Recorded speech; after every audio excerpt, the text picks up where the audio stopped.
About 2 months ago, there was a week or two where you would not find any toilet rolls or rice on the shelves of the supermarket.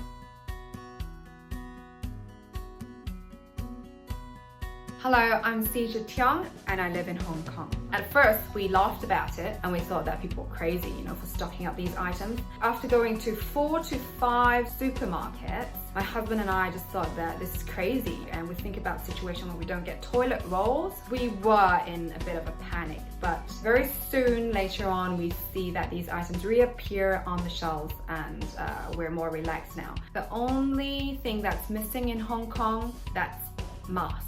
We cannot find masks anywhere in the retail shops.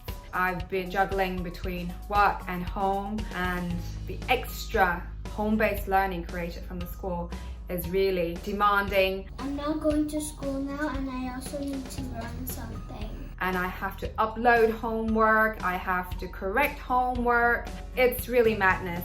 At this current moment, Hong Kong is not under a lockdown status. But what's interesting is that it reflects a mini lockdown. Libraries, swimming pools, gyms are closed. Even outdoor playgrounds are closed. And in restaurants, they are only allowed to open half the capacity of what they have. Tables needs to be about 1.5 meters from each other, and each table could only sit a maximum of 4 people. If a family wants to meet another family, that's forbidden at the moment.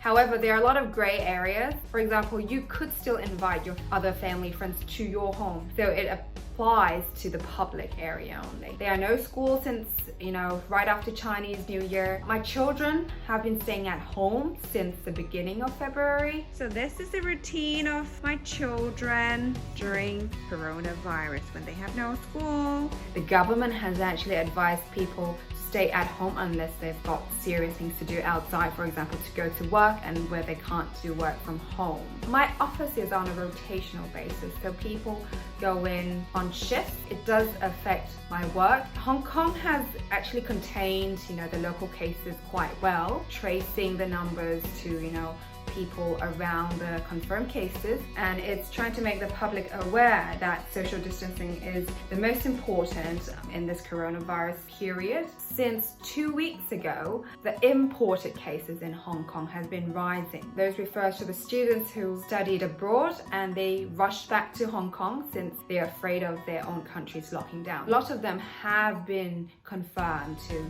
have coronavirus. My pantry has some canned food. It's got enough rice because during the panic buy period, we've stocked up on a few bags of rice. Frozen food, basically. My husband eats a lot of bread, so the whole freezer is stocked up with his baguettes. We're not under lockdown, so we still go out to the supermarket and buy fresh food. I think I'm pretty happy that my country is containing the virus so far. The government is preparing people phase by phase, and a lockdown version would just mean you can't go out, and we are already restricted to a certain extent about what we can do right now. If the government were to impose a lockdown, we are ready.